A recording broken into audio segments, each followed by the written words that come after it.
আমরা ইসলামী আন্দোলনের নেতৃত্বে একটা ভালো লোকের একটা দল রাষ্ট্র ক্ষমতায় যাইতে চাই। আসসালামু আলাইকুম ওয়া রাহমাতুল্লাহ। নাহমাদুহু ওয়া নুসাল্লি আলা রাসূলিল কারীম, আম্মা বা'দ। আউযু বিল্লাহি মিনাশ শাইতানির রাজীম। বিসমিল্লাহির রাহমানির রাহিম। ইয়াকা না'বুদু ওয়া ইয়াকা নাস্তাঈন। সূরা ফাতিহার একটা আয়াত।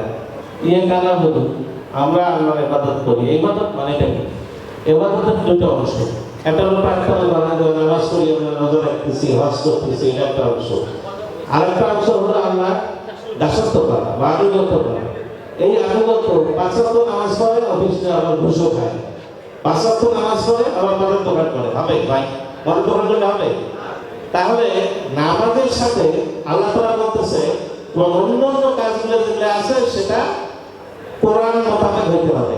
যে কথাটা একটু আগে আমাদের প্রিন্সিপাল মহোদয় বলে গেলেন, এক আসিয়া মারা গেছে, অনেকে না বুঝে বলে ভাই কোরআনে তো রাজনীতি নাই। আর ভাই রাজনীতি না হলে এই আসিয়া যে ধর্ষিত হলো তাই হিসাব করবে কে? বিচার আপনি আমি করতে পারবো? ওই যে ধর্ষকরা অলওয়েজ এরা শক্তিশালী।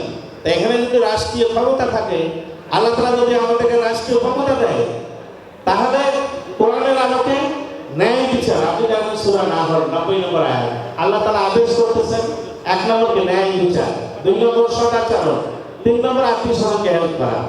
আবার নিষেধ করতেছেন, কি কি নিষেধ করতেছেন? নিষেধ করতেছেন বিভিন্ন ধরনের মন্দ কাজ, বিভিন্ন ধরনের অশ্লীলতা এবং সীমা লঙ্ঘন। আরে ভাই, এইটা যদি এই কোরআনের সূরা নাহলের 90 নম্বর আয়াত যদি আপনি এক্সিকিউট করতে চান, আপনি কার্যকরী করতে চান, আপনি কিভাবে করবেন ভাই? আল্লাহ তাআলা সূরা হজে ৪১ নম্বর আয়াতে বলেই দিয়েছে যে তোমাদেরকে যদি রাষ্ট্রীয় ক্ষমতা দেওয়া হয় তাহলে তোমরা সালাত কায়েম করবে, যাকাত দেবে, সৎ কাজের আদেশ করবে, অসৎ কাজের নিষেধ করবে। অনেকে বলে ভাই আমি নামাজ পড়ি আর না পড়ি তাহলে তোমার কি? রাষ্ট্রের সাথে এটা সম্পর্ক কি ভাই? রাষ্ট্রের সাথে সম্পর্ক কি? রাষ্ট্রের সাথে সম্পর্ক হলো ওই ধর্ষক যদি এশার নামাজ জামাতের সাথে পড়ে আর ফজরের নামাজ জামাতের সাথে পড়ে, তাহলে ধর্ষণ করার সুযোগ আছে নাকি? তাহলে নামাজ যদি সবাই পড়ে, তাহলে ইসলাম আপনাকে একটা সুন্দর এই রাষ্ট্র, সুন্দর রাষ্ট্র আপনাকে উপহার দেবে। যে রাষ্ট্রে কোনো ঘুষ থাকবে না, কোনো সুদ থাকবে না, কোনো রাহাজানি থাকবে না, কোনো মারামারি থাকবে না, কোনো খুন খারাপি থাকবে না। এটাই তো আপনারা চান নাকি ভাই? ২ নম্বর কি? আল্লাহ তাআলা যাকাত। আর গরিব মানুষের কি হবে? আর যদি যাকাত আদায় না হয়, গভর্নমেন্টের ট্যাক্স যদি না আসে, আজকে যারা না খেয়ে আছে, চিকিৎসা করতে পারতেছে না, বাড়ি নাই, ঘর নাই, ফকির আছে, ভিক্ষা করতেছে এই রমজান মাসে, ভাই এদের চলবে কি হবে? তাহলে যাকাতের কিছু করতে হবে, করতে হবে না? ওমর রাদিয়াল্লাহু আনহু কি বলছে যে এই ফোরাত নদীর পাড়ে একটা কুকুর যদি না খেয়ে মারা যায়, এর দায়িত্ব আমাদের নিতে হবে, তাই না ভাই? তাহলে ইসলামী রাষ্ট্র যদি এই দেশে কায়েম হয়, ইসলামী আন্দোলনের নেতৃত্বে, আমাদের আমির সাহেব হুজুরের নেতৃত্বে বাংলাদেশে যদি ইসলামী আইন প্রতিষ্ঠিত হয় এবং আপনাদের ভালো ভালো লোক যদি রাষ্ট্রীয় ক্ষমতা আসে, সেখানে কি ভাই সুদ থাকবে? কোনো ঘুষ থাকবে? কোনো রাহাজানি থাকবে? কোনো ধর্ষণ থাকবে?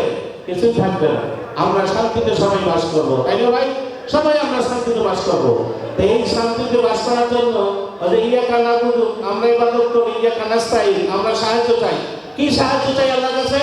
আমরা ইসলামী আন্দোলনের নেতৃত্বে একটা ভালো লোকের একটা দল রাষ্ট্র ক্ষমতায় যাইতে চাই। তো সেটার জন্য ভাই কি? সেটার জন্য কি চেষ্টা লাগবে না? চেষ্টা লাগবে কি লাগবে না?